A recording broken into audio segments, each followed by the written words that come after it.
Hello everyone, Ashok powerful channel में आप सबका वेलकम है। चलिए आज 10 क्लास का जो अभी अभी आपका एग्जाम हुआ उसका हिंदी का सारा आंसर शीट, ऑब्जेक्टिव क्वेश्चन का सारा आंसर बता रहे हैं। चलिए एक बाय एक आप चेक करके बताइए कि आपका कितना नंबर आ रहा है। कमेंट सेक्शन में कमेंट करके बताइए। चलिए शुरू करते हैं, ठीक है। चलिए सबसे पहला नंबर वाला क्वेश्चन, ठीक है। सबसे पहला नंबर वाला क्वेश्चन क्या है, देखिए आदमी की पहचान किसमें होती है। तो सबसे पहले जान लीजिए कि आदमी का जो पहचान होता है वो होता है सिर्फ और सिर्फ उसकी भाषा से, ठीक है। ये नंबर 2 सही आंसर हो जाएगा, ठीक है। चलिए सेकंड क्वेश्चन की ओर मूव ऑन करते हैं और ये रहा स्क्रीन के सामने आपका second number question. Second number question क्या है देख लीजिए। भाषा के कौशल कौन कौन से है। तो भाषा का कौशल क्या है, पढ़ना भी है, लिखना भी है, बोलना भी है। तो डी नंबर 2 सही आंसर हो जाएगा। चलिए थर्ड नंबर वाला क्वेश्चन की ओर मूव ऑन करते हैं, यानी ये रहा क्वेश्चन नंबर थर्ड आपका स्क्रीन के सामने। तो थर्ड नंबर वाला क्वेश्चन के बारे में देख लीजिए क्या है क्वेश्चन नंबर थर्ड। तो थर्ड नंबर वाला क्वेश्चन क्या है आपका। चलिए अब शुरू करते क्वेश्चन नंबर थर्ड। आपका क्या बोल रहा है, आदमी की भाषा से उसके बारे में क्या पता चलता है। तो याद कीजिए आदमी का जो भाषा होता है ना उससे उनके संस्कार कैसे हैं, यही चीज़ पता चलता है। सी नंबर वाला ऑप्शन तो सही हो जाएगा। चलिए क्वेश्चन नंबर 4 की ओर डिस्कस करते हैं। क्वेश्चन नंबर 4 आपका क्या है देख लीजिए। कौन से दो कारक है जो भाषा को सही आकार देते हैं। तो भाषा को जो सही आकार देता है तो वो आपका सोचना और महसूस करना भाषा को सही आकार देता है। तो सी नंबर वाला ऑप्शन तो सही आंसर हो जाएगा, ठीक है। चलिए क्वेश्चन नंबर 5 की ओर मूव ऑन करते हैं और क्वेश्चन नंबर 5 ये रहा आपका स्क्रीन के सामने।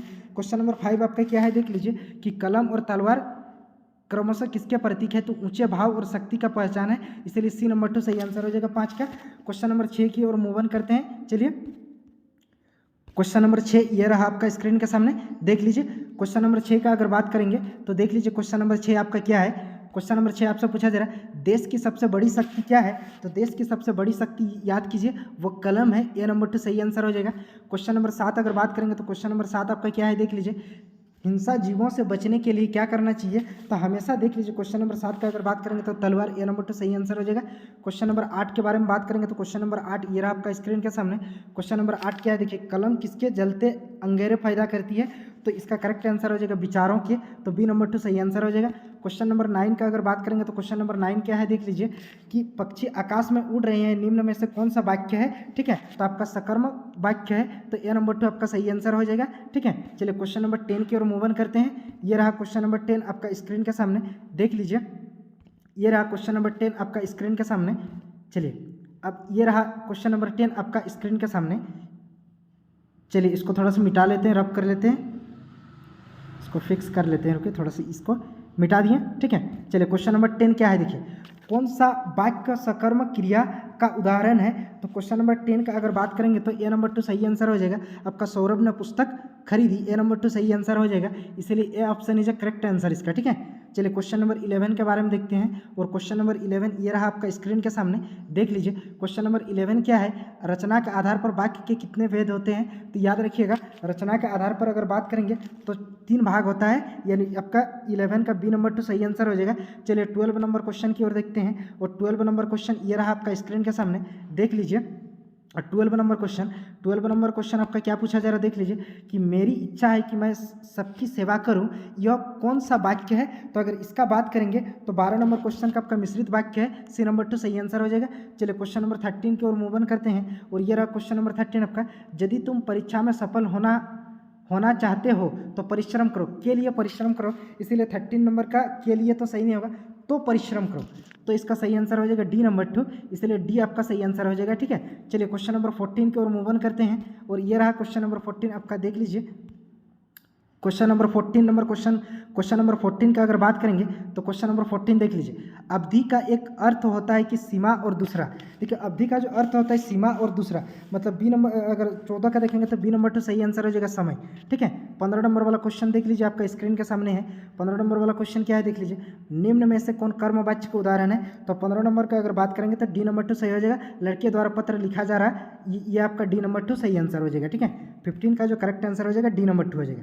चलिए 16 नंबर वाला क्वेश्चन की ओर मूव ऑन करते हैं और 16 नंबर क्वेश्चन ये रहा, विद्या को प्राप्त करना कौन सा समास है। तो आपका 16 नंबर का अगर करेक्ट आंसर देखा जाएगा तो ये तत्पुरुष समास है, बी नंबर 2 सही आंसर हो जाएगा। 17 नंबर क्वेश्चन की ओर मूव ऑन करते हैं, ये रहा 17 नंबर क्वेश्चन आपका स्क्रीन के सामने, देख लीजिए। 17 नंबर क्वेश्चन क्या है आपका? 17 नंबर क्वेश्चन का अगर बात करेंगे तो इसका सी नंबर 2 सही आंसर हो जाएगा। ठीक है, सी में क्या है? शहनाई सही आंसर हो जाएगा। 18 नंबर वाला क्वेश्चन के बारे में अगर बात करेंगे तो ये रहा स्क्रीन के सामने आपका 18 नंबर।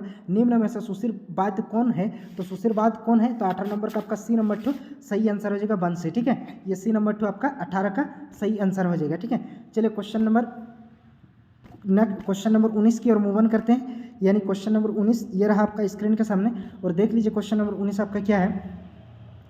परशुराम किसे अपना गुरु मानते थे? तो अगर 19 नंबर का बात करेंगे तो शिव जी को मानता था, इसीलिए इसका करेक्ट आंसर हो जाएगा डी नंबर 2। ठीक है, चलिए क्वेश्चन नंबर आगे मूव ऑन करते हैं। क्वेश्चन नंबर 20 की ओर मूव ऑन करते हैं।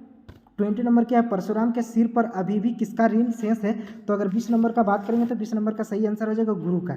ठीक है, चलिए 21 नंबर वाला क्वेश्चन की ओर मूव ऑन करते हैं और ये रहा आपका 21 नंबर वाला क्वेश्चन। 21 नंबर वाला क्वेश्चन के बारे में अगर बात करेंगे तो देख लीजिए 21 नंबर वाला क्वेश्चन क्या है आपका। ठीक है, चलिए 21 नंबर वाला क्वेश्चन के अगर बारे में बात करेंगे तो 21 नंबर वाला क्वेश्चन देख लीजिए आपका क्या क्वेश्चन है। ठीक है, 21 नंबर वाला क्वेश्चन क्या? मोनू भंडारी का बचपन किस शहर में बिताया गया था? तो इसका करेक्ट आंसर जो हो जाएगा 21 नंबर का आपका सही आंसर हो जाएगा बी नंबर 2 अजमेर में। ठीक है, चलिए 22 नंबर वाला क्वेश्चन की ओर मूव ऑन करते हैं और ये रहा आपका 22 नंबर वाला क्वेश्चन स्क्रीन के सामने देख लीजिए। ठीक है, 22 नंबर वाला क्वेश्चन का अगर बात करेंगे तो 22 का आंसर जो होगा आपका सी नंबर 2 सही आंसर हो जाएगा भाव और भाव परिवर्तन करना। ठीक है, 23 नंबर वाला क्वेश्चन की ओर मूव ऑन करते हैं। ये रहा 23 नंबर वाला क्वेश्चन आपका। ठीक है, 23 नंबर वाला क्वेश्चन की अगर बात करेंगे तो इसका डी नंबर 2 सही आंसर हो जाएगा सरकंड का। ठीक है, चलिए 24 नंबर वाला क्वेश्चन की ओर मूव ऑन करते हैं। ये रहा स्क्रीन में आपका 24 नंबर वाला क्वेश्चन। चलिए 24 नंबर वाला क्वेश्चन को पढ़ते हैं फिर इसको समझते हैं। ठीक है, भगत जी गाना गाते समय क्या बनाया करते थे? तो भगत जी गाना गाते समय आपका खंजरी बनाया करता था, डी नंबर 2 सही आंसर हो जाएगा। ठीक है, चलिए 25 नंबर वाला क्वेश्चन के बारे में अगर बात करेंगे तो 25 नंबर वाला क्वेश्चन देख लीजिए, इसका करेक्ट आंसर हो जाएगा आपका डी राक्षस हो जाएगा। ठीक है, 26 नंबर वाला क्वेश्चन के बारे में अगर देखेंगे तो 26 नंबर वाला क्वेश्चन देख लीजिए, इसका करेक्ट आंसर क्या हो जाएगा? ठीक है, कभी बादल से गरजने के लिए क्यों करता था? तो इसका करेक्ट आंसर हो जाएगा परिवर्तन लाने के लिए, बी नंबर 2 सही आंसर हो जाएगा। अगर 27 नंबर के बारे में बात करेंगे तो 27 नंबर वाला क्वेश्चन तो देख लीजिए, गोपियों ज्ञानी ऊर्ध्वधर को किस आधार पर परास्त कर देती थी? तो इसका करेक्ट आंसर जो हो जाएगा वो हो जाएगा आपका 27 नंबर का जो करेक्ट आंसर हो जाएगा वो आपका ए नंबर 2 हो जाएगा। ठीक है, 28 नंबर का अगर बात करेंगे तो 28 नंबर वाला क्वेश्चन ये रहा आपका स्क्रीन के सामने, तो देख लीजिए 28 नंबर वाला क्वेश्चन 2। ठीक है, 28 नंबर वाला क्वेश्चन क्या है? मुख्य गायक को धीरोज बांधने का काम प्राय कौन करता था? तो इसका करेक्ट आंसर हो जाएगा 28 नंबर का सी नंबर 2 सही आंसर हो जाएगा संगीतकार। ठीक है, चलिए 29 नंबर वाला क्वेश्चन की ओर मूव ऑन करते हैं और ये रहा 29 नंबर क्वेश्चन। 29 नंबर क्वेश्चन की अगर बात करेंगे तो इसका करेक्ट आंसर हो जाएगा बी नंबर वाला क्वेश्चन 2। ठीक है, चलिए अगर 30 नंबर का बात करेंगे तो 30 नंबर वाला क्वेश्चन का जो करेक्ट आंसर हो जाएगा वो आपका ए नंबर 2 हो जाएगा। इस प्रकार से पूरा हम 30 MCQ आपका आंसर क्वेश्चन बता दिए। आप कमेंट करके बताइए कि आपका कितना नंबर आ रहा है। चलिए मिलते हैं नेक्स्ट सब्जेक्टिव आंसर में, तब तक के लिए जय हिंद, मिलते हैं नेक्स्ट वीडियो में। Thank you.